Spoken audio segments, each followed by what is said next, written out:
Hello, you guys. Welcome to this week's episode of the Expand and Evolve podcast. I'm your host, Carly Pinch, and I'm so excited because we have a guest joining us this week, Jillian Acosta. I'm so excited for you to share because for those of you who don't know and maybe have never heard of her before, she was actually at a health intensive last year that I attended. And I've also heard you on Danny Morrell's podcast. And when you talked about just everything that you were dealing with in terms of intuitive eating, dealing with disordered eating, how it relates all the way back to like how we were breastfed, all of it was just resonating so deeply. And I've done work with women before around nutrition and food, and I just felt like everything you share is such deep wisdom that I feel like would connect so many dots for people who maybe they're trying every diet and they're like, I don't get it, I'm doing all the right things, I'm doing all the right things. And how you speak, it's really not about the food. Like there's deeper stuff going on. I just love it. And I'm so excited for you to share all of your wisdom. But in terms of titles, the things that you're called, right? You're an RD, an LDN. What does an LDN mean? A licensed dietitian nutritionist. Okay, licensed dietitian, got it.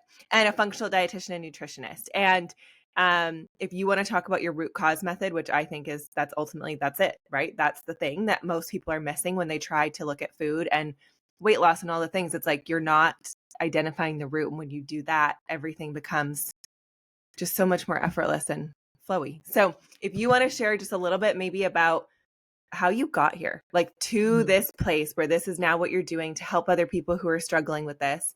How did you discover the root within you, and like what took you on this journey? Oh, yes. First of all, thank you for having me, woman. I Of see you and course. all that you're up to in the world and just appreciate you and the weaving that we get to have and do. And wow, life has been epic. Life has been just the grandest teacher. And it was, my work is absolutely a byproduct of what I experienced, on my journey in the struggle, in the thick of it. I got to this place of knowing, in my late 20s, early 30s, that like the root cause of chronic illness is trauma. Because I learned all the things in school in terms of nutrition. I knew what to eat. I knew what supplements to take. I knew all the things, and I was doing all the things, and my body wasn't changing. I was diagnosed with like thyroid issues and gut distress at such a young age. And despite following the protocols to the best of my ability, I had a very emotionally charged relationship with food. And so even though I knew to do this elimination diet, or I knew to avoid certain things, the emotional impulses that were driving me to eat the foods that were totally counterproductive to eradicate whatever was going on in my gut, I felt like I couldn't not eat. It wasn't an option. And so I got to this place of like, if I don't address the emotional driver, if I don't look at, the trauma that was perpetuating these behaviors, I'm never going to heal my body. And so that really launched me on this path of deep exploration and working with psychedelic medicines and ultimately learning my story, that just really opened up everything for me. Love. Yeah. And I feel like even as you said that, I'm thinking for myself, there's so many, I know I'm dealing with gut stuff right now. And that's so it. Like the food that's causing it, I'm like, you have a little bit of an awareness. If I really wanted to go in and identify, I probably could, but it's emotionally charged. And so Totally. even though okay, maybe I should stop eating that, it's so deeply ingrained that you do it without even a thought. Like you just grab Absolutely. for it. What were some of your foods that you found that you had that emotional attachment to, that you knew weren't serving you, that Anything, you anything with chocolate and peanut butter for me is just like it's like medicine for the soul, but it has a shadow side. You know what I mean? Like Uh-huh. now with reverence and sensuality, I can enjoy the hell out of it and it's Yeah. divine, but like it was unconscious. I wasn't tasting it. It was like Mm. exorbitant amounts of it in like the fastest pace ever. Like it was unconscious, like you said, Right. And that and actually reminds me of that exercise you had us do where you gave us a chocolate and you made us like sit with it. And then you had us put it in our mouth and we weren't allowed to chew it. And how much that showed me, like when you do go for that food, like the sweet food or the chocolate or the whatever. Oh, great. My kids found me.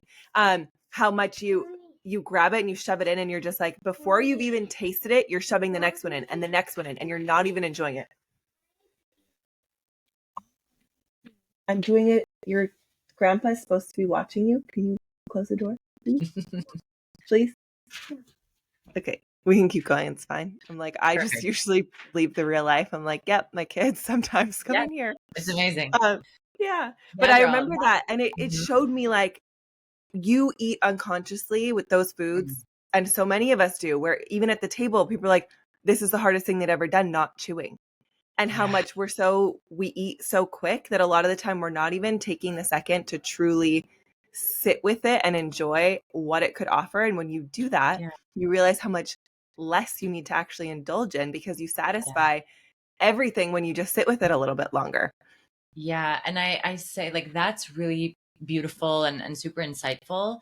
And I feel like that's like the cherry on top when like the nugget of that is actually like showing us or helping to illuminate like what are we actually using food to push down. Yes.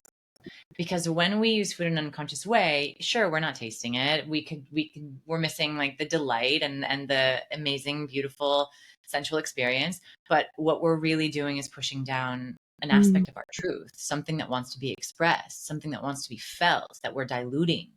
And in the dilution of that, in the suppression of that, we're also diluting and suppressing our power, our intuition. We are disconnecting from our bodies. We are Mm-hmm. dissociating with food or other substances, and that is literally why I'm here, girl. Like Mm-hmm. that's the tragedy. That's the like we need women woken up. We Mm-hmm. need women in our power, because the way that women lead when we're really in our power, it's this matriarchal energy of like all of us are on this. All of us are in this. Like, let's support each other. It's a very like empathetic, compassionate, beautiful, like universal love frequency. Mm-hmm. And we need to get there because we need to help the rest of the collective get there too. And when we're Mm-hmm. not in our bodies, we don't have access to that. We don't have access to our heart. We're driven by the ego. We're taken. We're hijacked.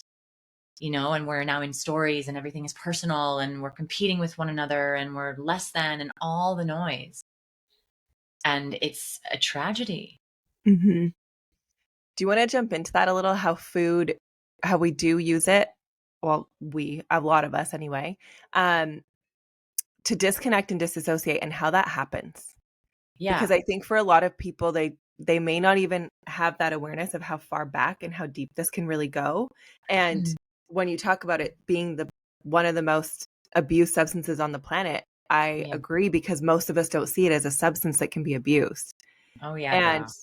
it's I know for me, I even have people in my life where I watch and I can see, and it's always so much easier to see it with other people where you see the emotion happen and then you watch the trigger and it's like it's immediately attached to I need this, I need that, I need that, I need chocolate right now, I need like, and it's very urgent where normal hunger doesn't have that quick urgency of like I need it right now, like the fix. And so when you really see it like that, it's really no different than the person who needs the other fix of whatever substance they're using. We're just using food and abusing it in the same way. So if you want to talk, I'm just Mhm. going to close my door, but just yeah, how we can use the substance to disassociate, disconnect, Yeah. and really use it to take us out of our bodies. Yeah, I guess I'll answer this by sharing my story, which was that unbeknownst to me, so 30 years later, I sat in an ayahuasca experience and learned that I had been molested as a very young child, and like 3, 4 years old. And so I lacked a reference point of life prior to like those events. But what Mm. happened in those events was that I found food. Food was the thing for me that distracted me, that took me to like Candyland. It was this like pleasurable, delightful experience. It dissociated me and it served me immensely to be able to have that, to be able to kind of like use that as a way to escape my reality. It allowed me to function normally as a child. But that pattern developed and perpetuated and became really the only tool I had in moments of activation or trigger or fear or overwhelm or joy or celebration. Like you name it, it was covering the spectrum of emotion. And because I had experienced those kinds of events, and really this is not just like for people that experience sexual abuse, it's anyone who had big T, little T trauma, where our emotional experience was not held and processed in like an efficacious way by like a supportive, compassionate, warm caretaker. So like being punished for having an emotional expression like anger, right? Like being ostracized, dealing with big emotions like shame or rejection alone, like that kind of imprint is so big on the psyche of a child that we learn to like leave. We learn to dissociate. It's a survival mechanism. This feeling I'm feeling is overwhelming. It's too big. I can't handle it, or whatever the story is. So let me leave. And sometimes it's food, and sometimes it's video games, and sometimes it's a pacifier, and sometimes it's fill in the blank. But then as we age, it becomes, harder substances, alcohol, food, drugs, sex, etc. Mm-hmm. Right? And so it's literally a survival based mechanism where we are attempting to regulate our dysregulated nervous system. We are attempting to influence or alter our internal emotional experience. And it is automatic, and it is primal, and it is trauma based. And so there's no shame in this pattern whatsoever. There's actually like such deep compassion and curiosity for like, what did you as the individual, myself, who I work with, etc., like what did you go through, what did you experience that had you develop this pattern of survival? And then to peel back the layers to really help the body begin to understand that it's no longer there, it's no longer being threatened for survival every Mm-hmm. time you get into a fight with a partner, or your boss sends you kind of like a scary email like meeting you in their office, like that threat doesn't have to run your life anymore. And that's what I have witnessed in my own journey, and Mm-hmm. that's what I witness in the people that I serve every day. Amazing. I love it because I know for me when I first started doing nutrition work forever ago, I didn't have kids at the time. I didn't have this awareness. I hadn't sat with plant medicine. I hadn't done the personal growth. And when people would tell me, like when they couldn't resist food, I couldn't understand. Because I was Yeah. like, what do you mean that you can't? And obviously I have these things within me. I was very hard in that season of my life, and I had chosen discipline and being so disciplined to the point where it was my new method of control, right? Like Yes. it was, instead of being out of control of food, I had been like, I'm going to choose control now. But it made me even more disassociated, disconnected from all of it. And I remember when women would tell me that they just couldn't stick to it, I couldn't understand. And as I started doing all the work and then seeing more clients, I was like, whoa, whoa, whoa, whoa, whoa, wait a second. This doesn't have anything to do with food. There's something so much deeper going on here, because if it was just the food, we would know like, hey, this food serves me and this one doesn't. Of course, I'm going to choose the one that serves me. But we somehow get pulled over and over unconsciously to these foods that we know aren't serving us.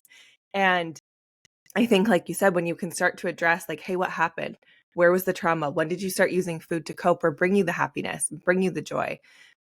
It makes so much more sense, and you can give yourself so much more compassion that it's really not your fault. Like it's your nervous system's way of trying to soothe. And so when you Yeah. see that, you're like, hey, body's just trying to do what it knows how to do and what worked when it was younger, and then it's relearning the new tactics and tools. So what do you find? Because I'm just curious, like if someone had that and they address the fact that, whoa, okay, I was sexually abused, or whoa, my parents got divorced, or my parents never let me eat the food, or like anytime I only felt happiness with my family was when we would celebrate for something and it was ice cream. And so that was the Mm. only time I ever felt joy and connection with my mom. And so I still use that to feel joy and connection now. When you address these things, like where do you go next? So it's like you've addressed the thing, and now what is that process like in helping somebody, I don't know, unravel that or recreate Yeah, it's new such a good patterns? question. It's Yeah. beautiful. So the story is really insightful. It helped me a lot to understand what I had experienced, because not only did I get what I had been through, but it was also this like incredible accessing of the deepest levels of compassion I've ever been able to feel for myself, which was in and of itself profound medicine. Mm-hmm. But so learning the story and having the details, some of the details is useful, but it's not fully necessary, because what's really, really important is the aftermath of trauma. It's what did you decide about yourself because of what you experienced? It's how did these experiences shape who you see yourself as, how you believe yourself to be, how you treat yourself, how you care for yourself, how you punish yourself. That's the juice. That's the juice. And oftentimes it's yes, in part a result of the things that we went through, but it's also we like absorb the way we were treated and spoken to by our caretakers who were probably unconscious, Mm. not bad and wrong, but just not awake, not conscious. And they're just regurgitating what they received from their caretakers. And it's like over and over until someone like you and I comes and breaks the chain. Right. And so it's like going to deep work, going to work deeply on on it's just this like unraveling, like you said, of the relationship and the self construct that you've held towards the self, and this simultaneous like remembrance and creation of the truth of who you are. Mm. And that's why I use psychedelics in my work, is because they bring us into the subconscious where the programming or the conditioning exists, also where 95% of our behavior is driven by these Mm. automatic things with food and self-talk and da da da. So we go right into like the dirt and from that space we transform. Mm. Because when people can start to separate that who they thought themselves to be is purely a result of what they went through, and that they actually have no fucking idea who they are, that's when shit gets magical. Mm. Which can feel scary, because I think I've Petrifying. this is so interesting because I've been noticing this lately in a lot of conversations I've been having with people. They're telling me things about themselves, but I can so clearly see it's a story. It's not the truth of who they are. It's almost like you said, a regurgitation of what they've been told or what they feel. And it's like, well, I am this and I am this. And it's so almost robotic, but it's not the truth of who you are. And when you Right. start to uncover that, it can be like, shit, like this thing that I thought was me. Okay, well, that's not me. Okay, well, Right. that's not me. Okay, well, that's It's not me. And it's like, confronting. It's super confronting because well, people have yeah. invested a lot into this identity, so much that they're willing to defend it like to the death sometimes, Mm, honestly, yes. sometimes to the death, you know? Yes.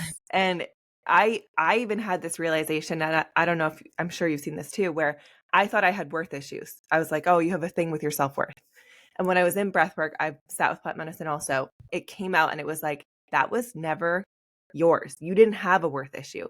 You picked up your mom's worthiness issues of not receiving love and not feeling she was deserving of love and witnessing her in that your whole life, that you absorbed it as a truth about you, but that was never actually your truth. And in that moment, literally, I was like, oh, it's gone. It's not even underlying anything within me anymore because it was never mine to hold. It was something Yes. I witnessed and then took on in me Yes. that was not even the truth of who I was. And those moments are so powerful because, like a story you've had your whole life, whether it's with plant medicine or breath work or with whatever form that you use, you can rewrite that in an instant and actually let it go. Yes. And it's so Yes. beautiful. Yes. It's epic. Mhm. It's epic. It's like once you learn the lesson, you stop needing to like suffer. You get a new Yeah. lesson. It's Yeah. gone. Yeah. It's really profound. Yeah. Okay, so let's talk because I dealt with binge eating. Okay, so maybe we can Same. talk different things, right? Different disordered eating habits that people deal with. Yeah. I went to like full control eating, then I dealt with binge eating disorder. I'd go into full on blackouts, uh, to the point where I didn't even it was uncontrollable. And it became my thing where I even hit a point where I would want to get drunk so I could freely eat because I couldn't allow myself to freely eat if I was sober. And the only Yeah. time I could feel freedom was if I was drunk. Like I was using all kinds of substances to run, escape, do all the things rather than feel the feelings. Yeah. And just if you want to speak on maybe different forms that you see of disordered eating or like the type of women that come in and some of the patterns they may have, Mm. just for people if they think like my eating's totally fine, in Yeah. case there's something that they can go, wait, maybe I do have a pattern of something that I'm still using this substance for that I do have the power to like, Yeah. I love I don't know, this. not allow it to control my life anymore. Yeah. I love this. Yeah. So it's so interesting because, in my work, I don't I don't really work with people with eating disorders per se. Like if Okay. someone is struggling with anorexia nervosa, I would refer them to a specialist. I would refer them, to another form of care. And there's still a knowing that it's not about the food, and I was in treatment for bulimia and binge eating disorder, and it was not about the food. And so like, I'll touch on that for a second, that like, Mhm. whether it's anorexia, whether it's binge eating, whether it's bulimia, whether it's like, abuse of laxatives or over exercising, there's so many expressions of eating disorders. It's never about the food, and it's always about how unwilling we are to feel, how absolutely petrified we are to feel. And so you can numb yourself in so many ways. You can numb yourself by restricting your intake and literally like severing yourself from your body and becoming like frail and being so disconnected. Or you can numb yourself by like eating mass amounts of food and just totally suppressing your feelings and distracting yourself from the level of discomfort that is now in your body, right? It can look so many different ways. Same thing with purging, like all of that, right? And it's Mhm. not about the food. And so who I work with is people that have disordered eating, not eating disorders diagnosable by the DSM-5, but like disordered eating. They have a dysfunctional relationship with food, which by the way is like the masses. Yeah. Everyone who's Majority. carrying excess weight, everyone who's not carrying excess weight but feels out of control with food, anyone who's at odds with their body, anyone who's engaging in substance abuse, it's all the same. And so it can look a lot of different ways. A lot of my clients are not what we would call clinically overweight, but Mhm. they have this like dynamic with food that they don't feel like they have power. They don't feel like they're in control. And the other side is true. I've had consultations, or I have not worked with these clients, but I've had consultations with many women who are clinically obese, and Mhm. they're like, I don't have an emotional relationship with food. I just can't lose weight. And my heart literally breaks for these women. There's no judgment. And it's like, people are seriously unaware of their emotional relationship with food. Yeah. And so some That's the part. classic, Yes. yeah, some classic kind of things that it can look like, or how it manifests is like I said, the feeling of loss of control, where like you're hungry and then you eat some things and then all of a sudden you're eating the entire fucking pantry because it's just like one thing after the other, and you don't actually want to be eating this thing, but you don't feel like you can stop, Mhm. right? It's this like, it's reaching for the things aren't serving you, that don't make you feel good, that inflame your gut or whatever, and you feel you don't have the power to not eat them. It's eating so fast you're not even tasting the food. It's sitting in front of the TV, finishing the bag of chips, and all of a sudden you reach your hand into an empty bag and you're like, where the fuck was I? Where did that go? You know? I It's feel all like of these. we've all been here. That's where Oh it's like there's girl, no judgment. Like that's girl. happened. I'm like, "What? When did you take that last bite?" And then you're sad. I'm like, "No, I thought there was I more." would have savored the last one if Yeah. I knew. Yes. Yes. I Yeah. can only speak about this because I have lived it so many times. Yeah. No, it's like, and it's also like the bullshit that's portrayed on the media of like, we get broken up by our boyfriend and we're downing a pint of Ben and Jerry's, like sobbing or eating all the, it's Mhm. like we're fed so much shit. It can look so many ways. And and there's so many like nuances to Mhm. everybody's expression of it. But ultimately, it's like, it's this tool we use to manipulate our emotional experience, not Mhm. from a malicious standpoint. The word manipulation has a kind of a negative connotation, but it's like we're trying to regulate our dysregulated, fried, fragile fucking nervous system. Mhm. And we, unlike animals, don't have the mechanism to just like shake off the energy and kind of go back to homeostasis. And so we're living in this perpetually dysregulated, sympathetic fight, flight, freeze, fawn response that is so degrading to our psyche, our organs, our systems, our well being, our quality of life, our relationships, our mental health, all the fucking things. Mhm. And it's like, there is a way out. And the way out, it's so epic because not only does it lead to weight loss and all the things that we think are so important to us, that we think we really want, because then if we're thin, we'll be worthy of love and all the bullshit, right? But what really is happening, which is why weight loss is actually happens, is Mhm. that we are becoming deeply reconnected to ourselves. We are holding ourselves in the midst of an emotional experience, learning from that experience, learning how to take care of ourselves, learning what we need, giving ourselves permission to feel and grieve or rage or cry, whatever, and like holding ourselves through that. Because at the end of that experience, you no longer give a shit about the food. The So charge is gone. mm, so The true. Okay. impulse is gone. Mm-hmm. I was just thinking, so as an example, I don't know if you have one direct that you could think of where you could, yeah, I don't know, use me or use yourself, but where you're in that emotional charge, but they're unaware it's an emotional charge, right? So Mm. what's an example of how that could look in acting it out? And then how you could actually hold yourself in that moment. And then when the Yeah. feelings start to come up, you realize that the trigger of wanting the food is no longer there. Like, do Yeah. you have a real life example for people who are like, I don't Well, even, what does that look it's like? like They don't. anxiety is what comes Okay. through. It's like just the classic, like high achievers, fancy word for fear in the body is like anxiety. I'm anxious. And what that feels like is typically like contraction. I mean, everyone experiences it a little bit differently, but it's usually like contraction in the chest, like more shallow breathing. It's this like kind of high strung energetic, right? Mm, Where you're like, I can't deal with this right now. Or like, I can't, it's that. And it's like, that's where there's an invitation for like a sacred pause of like, the story is that you can't, but you can because you couldn't when you were a little girl, but you're no longer that. You're this woman who's resourced and capable and supported and protected and fucking capable. And mm, it's like bringing the fullness of your awareness to your internal experience and just noticing sensations. mm. What does it feel like to be anxious? It's fucking uncomfortable. Okay. Okay.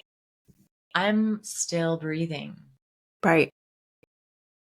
Can I breathe with this? Can I notice where does this sensation live in my body? Okay, this is in my chest right now. Like, holy shit, this is so uncomfortable. I'm right here. I'm right here. Like, it is becoming the Mm, caretaker that you needed and didn't have when you were a little girl or a little boy. hmm You Well, yeah, and and what's it's the holding yourself through it. That's it. Yeah. And you will teach yourself how to do that, which is why this thing is so epic. It's like only you know what you need in that moment if you tune in. Right. And the tuning in is sitting with it. It's like, Yeah. wow, I do feel anxious. It's really uncomfortable. Or I do feel sadness. And I don't know where this is coming from, but maybe you just need to cry it out. Like this happened Yeah. to me last night where I could feel it building and building and building. And then finally, I was doing yoga and my back, it was so tight and I just started bawling. Mm. And my son was sitting there and he's like just kind of staring at me confused. And one of them goes, "What's wrong? Are you sick?" The other one goes, "No, she's just sad." And it was just so matter of fact. He's like, "She's just sad." And I was like, "Yeah, I guess I like sometimes you store stuff in your body. I don't know. I just needed to let it out." And they're like, "What's wrong?" I'm like, "I really don't have an answer. I just had sadness there." And Ah, it wasn't really, and they were just like, "Okay." And he just hugged me and he's like, "Yeah, sometimes I feel sad too." And it was so normal. Like precious. it Yeah. was so cute and precious. But in that moment, I went, wow, I was realizing even for myself and with our parents, I'm like, I never witnessed my parents in that. Like in Yes. our generation, they kind of kept it like I need to be the strong, I'm so Yeah. firm and strong. And in that moment where he just hugged me and he was totally fine. And then he kind of went, "You're kind of like SpongeBob." And I'm like, "Patrick." And I was like, "Why?" He's like, "Because when you feel sad, I feel sad too." And it was just so normal. Like it was so sweet. I was like, "I just love you so much." But he was hugging me and I was hugging him. And I was like, yeah, like sometimes I get sad too. And I feel like that's empowering for them, even though it's like, wait, what's going on? Mom's crying. It's like, I don't know. Sometimes they feel sad. Like, Yeah. and Let's I just got normalize to it. let it out. And it Let's was, normalize it. It's so beautiful. yeah. And it was such an amazing teaching moment, I feel like, for him, because they're like, "What do you mean? You're just crying because of yoga?" I'm like, I was so tight in my back. And as soon as I did the whatever, you pull the leg over Uh-huh. and I was breathing into the discomfort, which is a tool I love yoga for because it can help teach you this practice of like breathe into the discomfort. Yep, it's painful there. Breathe into it. I just started releasing. And for them to also understand your body can store stuff. Yeah. Sometimes it needs to be released. Sometimes you don't know where it's coming from. Yes, you have the power to hold yourself through it. You're going to be okay. Like all of that. And I just went, wow, if we all were able to do this with our children, with ourselves, like what a different world we would be living in. Normalizing, yep, we have feelings. Yep, you got to let them out. Yep, sometimes you hold yourself, sometimes we hold each other, and it's all beautiful. It's profound. It was so amazing. It was just the It's best little profound. moment. One Yeah. of the things I often encounter is how people unconsciously, because we were taught, they try to intellectualize their emotional experience. We try, I think I'm sad, and I think I'm sad because that happened and that happened, and I got to figure out why that I'm sad. And we try to like name it and categorize it and all the things. And it's like, no, that's just the mind taking us out of our emotional experience as another form of protection. Because really, there's a massive difference with like thinking about sadness and feeling sadness. And the Mm, feeling sadness and really allowing yourself to like be with the energy of sadness and cry or express in whatever way is the thing that moves the energy out of the body, because the body is always storing. The body is a massive recording device. It stores mm, everything in tissue. And so unless we access the energy that's contained in us, we continue to accumulate it. And that, in my perspective, is what body fat is. That's what it is. It's weight. It's energetic, emotional weight, density. I was just going to ask you this. When you think of, because this is just my own observation too, people who are severely overweight and are dealing with chronic obesity, what you've noticed about them. Like, has there been commonalities? Because I know for myself personally, there's some things I've noticed. I'm curious if you've noticed the same things. And I always say that, like, I don't, and this is not out of judgment. You can observe and you can Yeah. see the body. And for me, I'm like, they're holding on to so much, like Pain. so much. And Pain. It's yes, pain. pain. It's pain. And so I don't know if you want to talk about that at all for someone, because we have conversations about this on the podcast all the time and people who are dealing with weight and how I always like, yeah, it's pain. And I've talked about this before too, where I'm like, it's typically it's all the emotions, it's all the stuff, or it's like always putting other needs before your own. And it's massive disconnection from you and yourself and your own needs. And Yeah. it just gets, the weight continues to get bigger because you keep Yeah. taking on other people's weight and things. And so your body gets bigger. Yeah. And just anything you've noticed about that, or if someone's dealing with I like, mean, I was literally told in an ayahuasca experience mhm, that body weight is nothing but armor. And it's mhm, armor, like think about armor, this like steel or whatever, brass, whatever, however they made armor back in the day, yeah, this like impenetrable shield. So you're protecting, quote unquote, yourself from feeling your feelings. So it's armor. You're also preventing other people from penetrating you. you. And what happens when there's armor is that whatever is on the inside of that armor is stuck. It's trapped. Nothing can get out. Nothing can come in. It's armor and it's heavy. It's so Mhm. dense. And so when I work with someone or I see someone, and by the way, like we all have armor, right? It's not just Yeah, for the people that have clinical, concerns. It's like, I didn't look obese. I was carrying excess weight, but I had a big old fucking thing all over me. I was armored up. And same. it manifested, yes, in weight and inflammation, but also in conditions I was diagnosed with, like it can look a lot of different ways. Mhm. And it's the same thing. It's like, what are we carrying around? Because also, like, if there's pain, if there's trigger, if there's something that reminds you of an emotional experience, even like unconsciously, but it's like it's activating, right? And we're using food to like, I can't deal with this and pushing it down. That pain, that energy that we're using food to push down has to accumulate somewhere. So it accumulates in the body. That's the holding device. The body's most efficient storage form of energy is adipose tissue. It is body fat. And it's so energetically dense. And people have their whole identity structures wrapped up in this pattern, in weight and in aesthetic and in, you know, all of the things that they tell themselves when they're engaging in these, I'm pathetic, I am just whatever it is. They are like affirming those beliefs over and over and over, where their body becomes that. Mm. It's wild. Are you still in Inner Circle? Mm-hmm. Are you going I'll to the be health there. intensive in Yeah. Phoenix? I can't Girl, wait. I'm about to do a big old talk about this thing. It's going to Yeah. be so juicy. I can't wait. Cause I'm like, yeah. And I was even, now I'm all jumbled, but there's a few things I want to talk about because I think about how that's one. And obviously, like you're feeling sadness and you're just shoving all of it down. And the people, when you are unconsciously eating, how much that's could be what's happening. Like you're just, you're pushing it all down, but it's got to go somewhere until you're ready to release it. And I know you've probably seen this in your work. As soon as people start to release it, they lose weight. Like I have a friend, I brought her to Awaken. I don't know, must have been at least a year ago now. And she discovered she was sexually abused there. She didn't think it was her. Then by day 3, she realized, oh crap, it was me.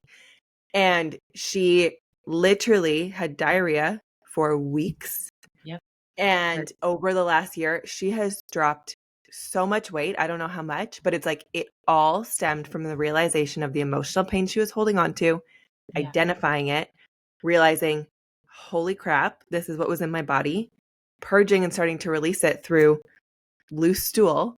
Yeah. And now a year later, like it's changed everything. She's prioritizing herself again. She's moving again. She's enjoying exercise again. Like she's enjoying her body because she's Yeah. slowly allowed herself to reconnect to that 2-year-old, 3-year-old, who, however old she was. And the weight is coming off. Diet's Yeah. not different. That's The weight it. is coming off because she's, That's it. yeah, And there's it's one so like beautiful. nuance that I want to name that Mhm, I think trips people up. It's not that she released it. Because if we mhm. go into something like, I got to get rid of this thing, I got to Yes, like get this thing out of me, it's resistance to what is, it's perpetuating the isness of the thing. It's right. perpetuating the thing that exists. It's like, I got to get rid of this. Instead, it's like she had the courage to finally meet it, to Yes. finally like be with it, to explore, to open, to receive that information. And she probably did a lot of emotional processing. You know, she was Mhm, grieving. That was me. I grieved. I raged. I felt betrayal. I felt fucking everything at the same time. And in the mhm. feeling of it, that's what created the release. Mm, That's what creates the release. It's not like I got to right. get rid of this thing. It's like being with the thing so fully, so fucking intimately Mhm. that in the expression of the emotion, that's the release. Right. Instead of thinking exactly, because then you can think, "Oh, I had this thing happen to me, like, how do I get rid of it?" Where it's like, it's Yeah. still part of your experience and it always will Yeah. be. Yeah. Exactly like you said, I love that language of meeting it. Like, are you ready to meet it, sit with it, That's it. feel it? That's it. Yeah, so Exactly. beautiful. I wanna talk about too, because I think there's flip sides, right? Where people could be dealing with disordered eating and it's showing up in massive weight gain because they're not Hmm. feeling or releasing. Then there could be the other flip side where they have the perfect body Hmm. aesthetically, but it's Hmm. out of, I don't know, like it could literally be out of the same thing. So it's like the things that are happening internally can manifest and look different on the body. And if you Yes. want to talk about that at all in regards to what you've seen, and then I also want to jump into how sometimes we use it because it was the only thing that made us feel love, connection, and joy. Yeah. And Yeah.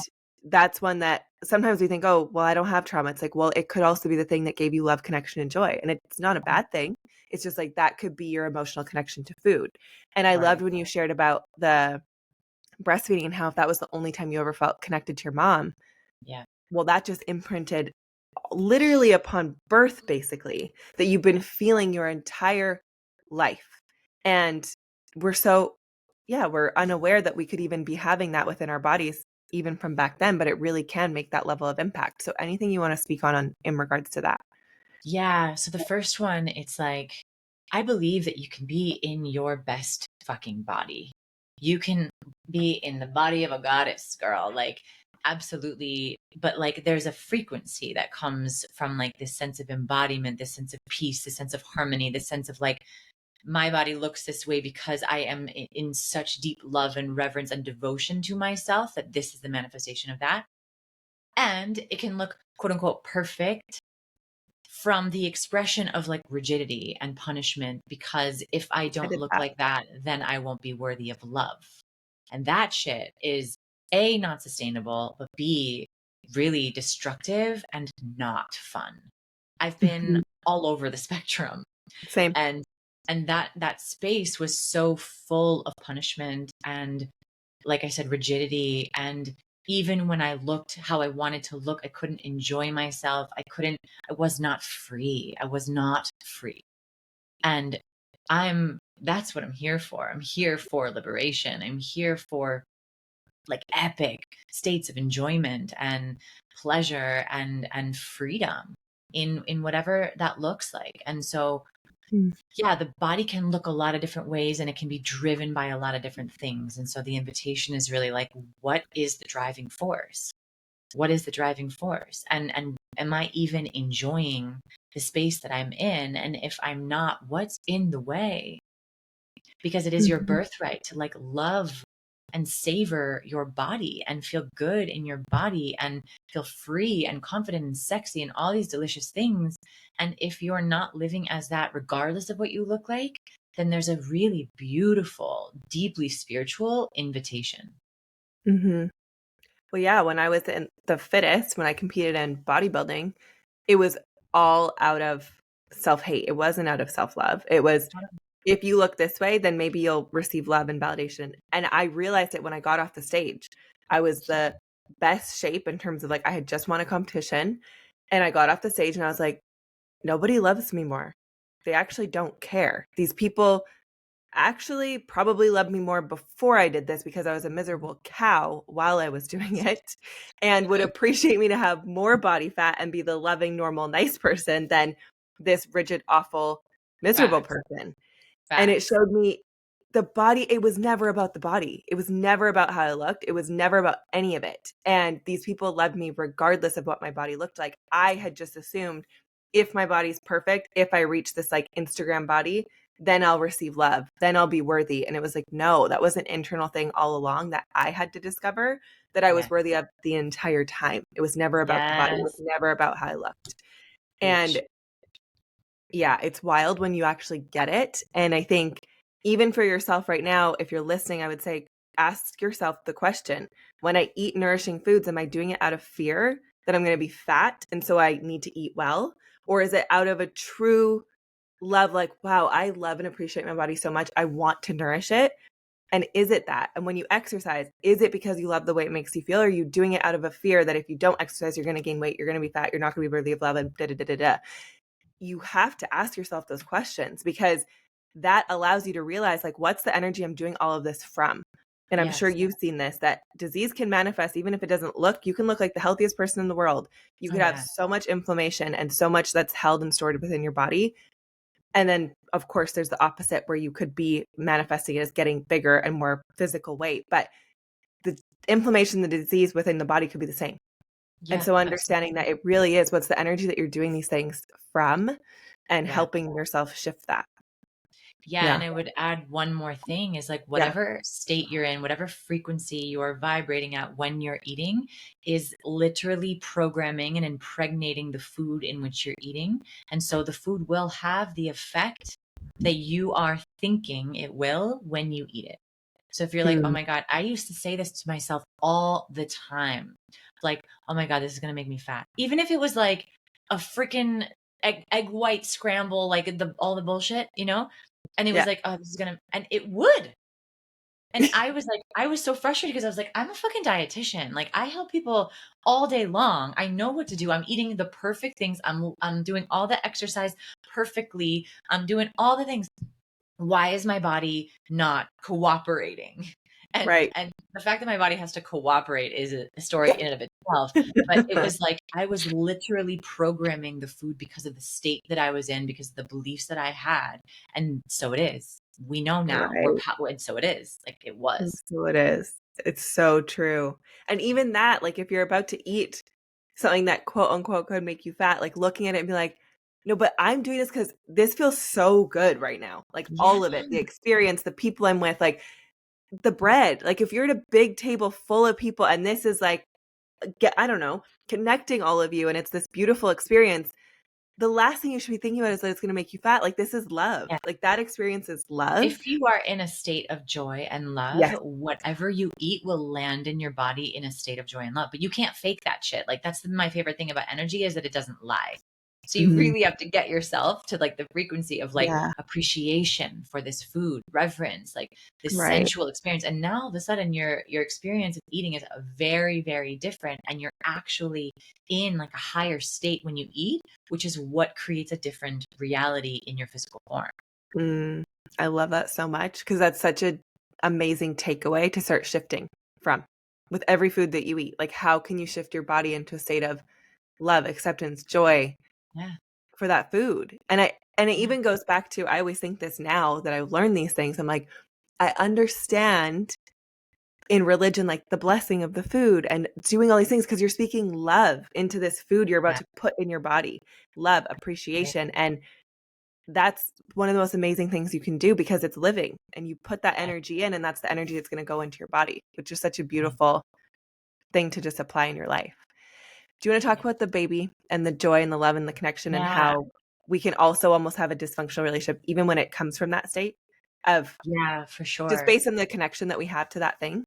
Yeah. So just for context, like I know you heard this, but for your listeners, it was like my baseline energy that I was exposed to as a child was like danger and fear. My mom was perpetually stressed out, you know, total like unprocessing of her own trauma, like in massive survival mode. Same thing with my father. It was like that was the baseline in the home. And as babies, infants, whatever, we don't understand cognitively anything, and so we speak in energy. We like receive the energy that's in our environment, and it's like, oh, that's how it is, right? And so the only moments that I felt safe and held and comforted and not in danger was when I was being nursed, when I was being breastfed by my mom, because the chemicals involved in breastfeeding are oxytocin, which is what bonds mother and baby. It's the feel good, hormone. It's so delicious. It actually promotes lactation. And it's this like yummy endorphins and oxytocin and serotonin, like fucking cocktail that was running through my veins and the veins of my mom when we were in that bonded state. And there was food present. It was when I was being fed. And so at a very, very, very young and imprintable space, I got that like imprint of like food equals comfort, food equals Mm, safety, because the rest of my experience was fear and threat and danger. And so, of course, I had an eating disorder. Of course, I reached for food to self soothe. Like, of course, the divinity of this path led me to where I am now. And like, I don't believe my experience is unique. And mhm, even if it wasn't from breastfeeding, it was like maybe there was so much dysfunction in the household, but the only time people were happy was like at a big meal together when everyone was like joyfully kind of scarfing down whatever deliciousness was being served. And that was like the only moment of peace in the family. Or, mm, the mom was like, didn't know how to express love, and so would just like bake or serve food as her expression. And so the child receiving that love in that form was like, this feels like love, let me consume all of this as much as I can because I am literally starved for love. And mhm. so, the magic, we're all imprinted, it's part of the human experience, right? We all have like our perfect uh kind of illustration or concoction of like particular flavors of woundedness, right? And that sets us up for this incredible curriculum. And so much of what needs to be done is the unlearning and the deconditioning of who we think we are and who we think other people are in the world, and all the things. And this simultaneous creation, remembrance of like who we really are and how to meet our needs ourselves. And so when a client comes to me and they're in that history, they have that level of conditioning of like, I had this relationship with food that feels so loving and blah, blah, blah. It's like, yes, that's your primary source of love because in every other facet of your life, it's lacking. When you are nourished, body, mind, soul, devotedly taking care of yourself, like delighting yourself, pouring into yourself, being in nature, experiencing pleasure outside of food, stimulating conversation, depth and relationship, blah, blah, blah, connection to your body. If you're nourished in those capacities, you will not look for surrogate forms of nourishment in food. We are Mm, malnourished right. on the levels of soul. Yeah. This And that is is this is not anything food will ever satiate. this is reminding me of one of my friends. We were at this big event and we all sat down to eat. And she was telling us a story. And someone was like, "Oh, you should like, don't you want to eat?" And she was like, "No, like this is my soul food. Like I'm being fed right now by all of you in this story that there's nothing in me thinking about this food." And Yes. I remember I had friends there and they were like, like they couldn't understand or believe that. And now, obviously, as I've done this work, I'm like, I get it because we Yeah, can nourish ourselves in so many other ways that we're not just using food as that coping that's it. mechanism to try to give us that feeling. That's it, girl. Food is neutral.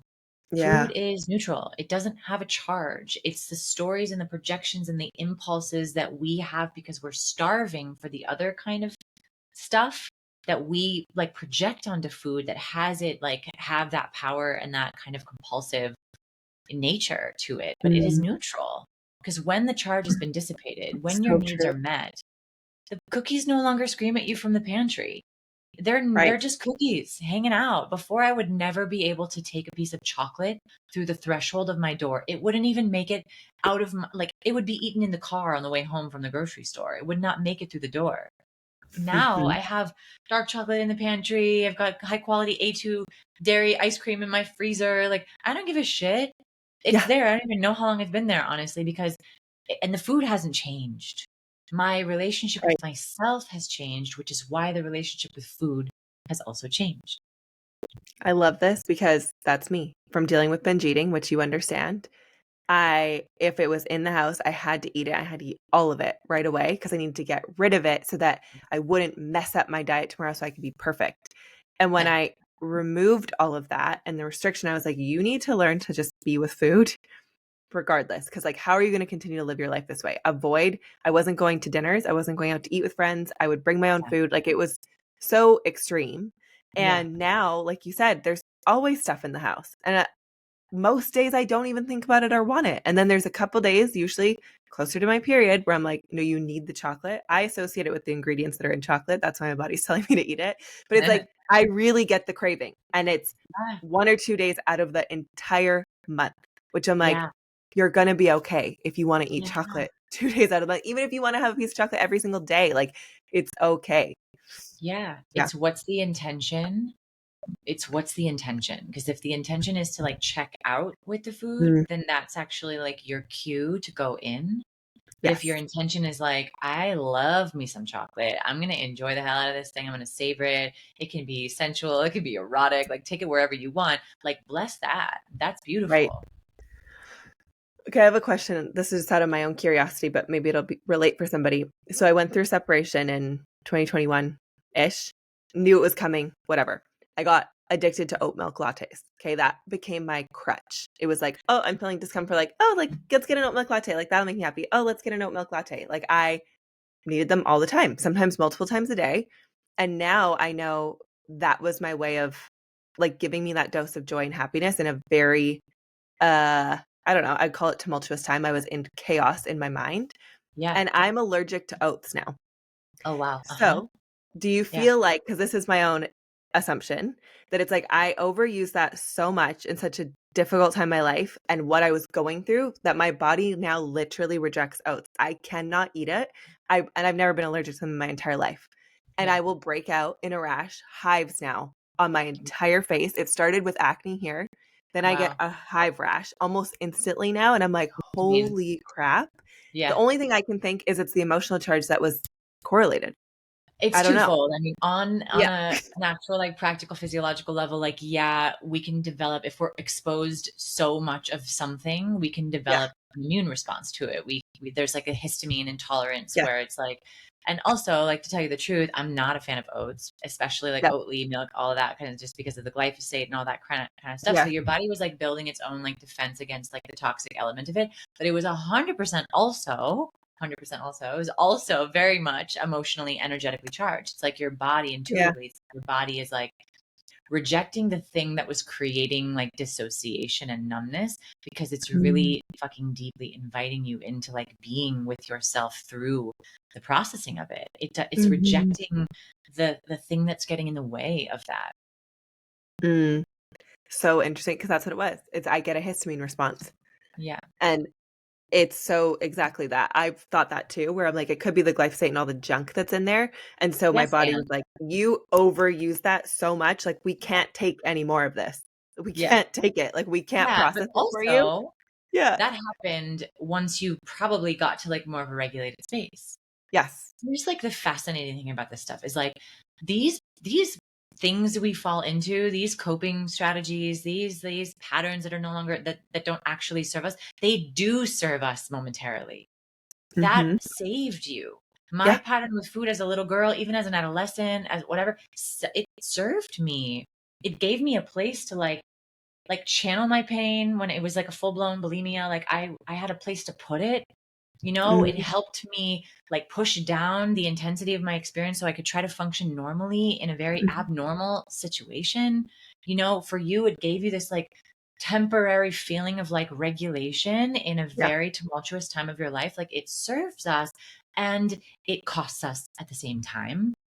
And so when you become resourced, whether you're working with someone or you've got like a solid community or you're in a group or whatever, like when you become resourced, then you can start to like dismantle the programming. You can start to let go of the crutch and do the deep work so that next time you're in a tumultuous situation, because you will be, because this is life and there are waves always, like you know how to ride it, you know how to surf, you know how to hold yourself. That's why I teach what I teach in my work, because I am equipping people with these skills, with these tools to hold themselves through literally anything, so that the next time they need to, they can, because there Hmm. will always be a next time.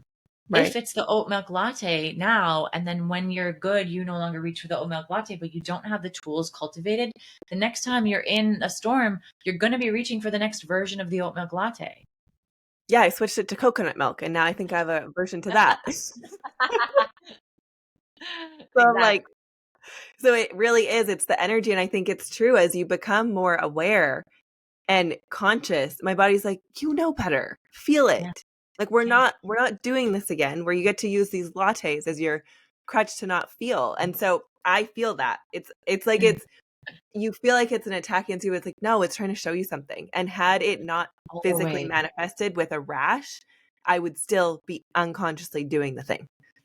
There is such a profound spiritual dynamic to my work, because the Hmm. way that I teach this stuff, the way that I see this stuff is that we are constantly being invited into becoming like the woman capable of holding ourselves through anything, the woman capable of holding our inner child through anything, the woman capable of feeling all of it and fucking using what's alive in the moment to create from, to serve from, to like fill out like the juiciness of who we really are here to be. It's like this becoming. It's so spiritual. And so like, can you answer the call in every fucking moment? Can you answer the invitation to show up for yourself and to feel and be in the discomfort with it? It's not going to take you. It's not going to kill you. Feel the grief. The fear of feeling is worse than feeling. When we feel, we get the release, we get endorphins. It's designed that way. We get a reward physiologically when we feel the fucking thing. Wait, that is so good because that's so true. If we can remember that, because once you cry, think of it, anyone listening, you've had that big emotional release, you just bawled your eyes out, you always feel better after. You're like, Every oh, time. that was so good. Every It's, time. and then we avoid it. We're like, no, no, no, I don't, I'm going to hold it. And you tense. And like, that's what I would do. Oh, I can feel emotions coming, like tense versus feeling. And now when I feel, because I had to learn this. I wasn't a natural feeler. I'm fine, I'm fine, I'm fine, I'm fine, I'm fine. Wouldn't feel anything, would disassociate, disconnect, leave my body, do all the things to not have to be in here and feel it. When I started actually feeling, it's so true. It's rewarding. You're like, oh, your body, you feel good. You do that.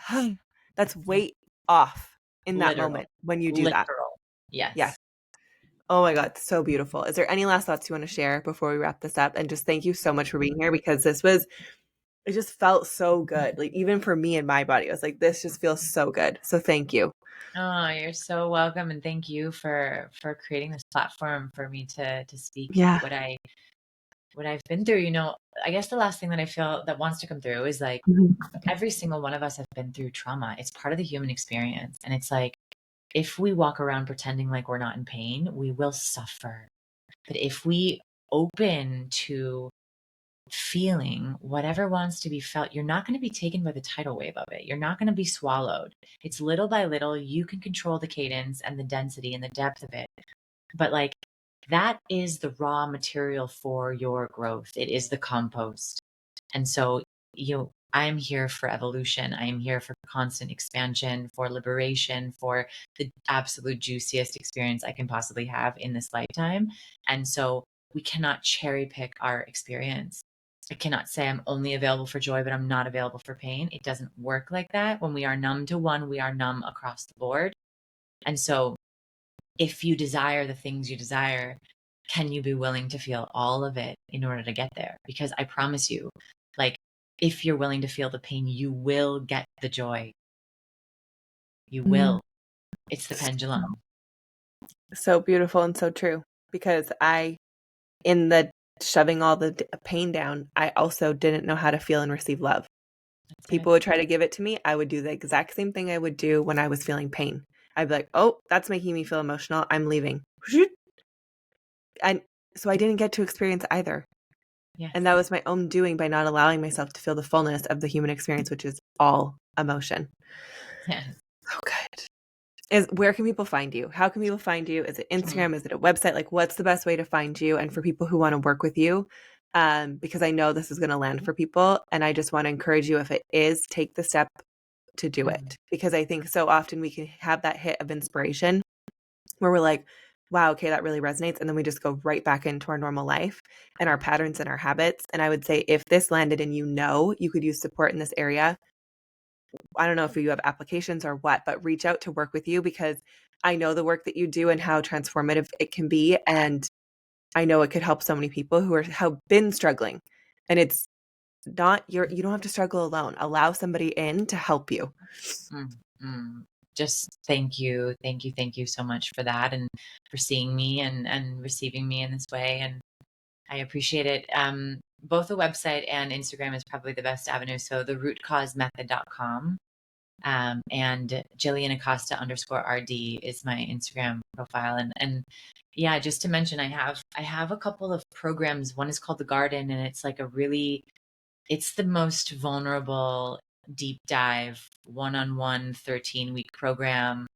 It is comprehensive from a functional nutrition standpoint, all the way through the use of psychedelics, ketamine, to go deep into the subconscious programming and like absolutely create and remember the truth of who you really are. It's profoundly transformational. And so there's like a readiness, a willingness for that program. So there's an application. And then the other program, which I'm so excited and proud of, is called Wildflower, which is a women's group. The next one is starting in January, and it is born out of my desire, my deep, deep desire to like have someone that knew the space that I was in when I was struggling, because I did it alone. And so this is an 8-week program for women on this path that is something that the garden cannot offer. It's community, it's sisterhood, it is medicine, and it's like ridiculously potent. It's 8 modules of like full transformation. So Love. those are kind of what I have right now. But stay tuned, because Jen Morel and I are collaborating in a really big way. So there's exciting things coming. I saw you guys working together, and also you saying Jen Morel. I love it. I The new know. name. It's I so know. amazing. I love it. Okay, cool. I'll make sure to add it all in the show notes anyways for anyone who wants to find you. But thank you seriously so much for being here. This was such a beautiful conversation. I know it's going to impact so many. So thank you for the work you're doing and for everything you had to go through in order to get here to serve the collective and the people and the women, because it's worth it. So needed. Yes, so worth it. Thank you so much. Thank you, my love. Okay, bye. Have an amazing day. You too.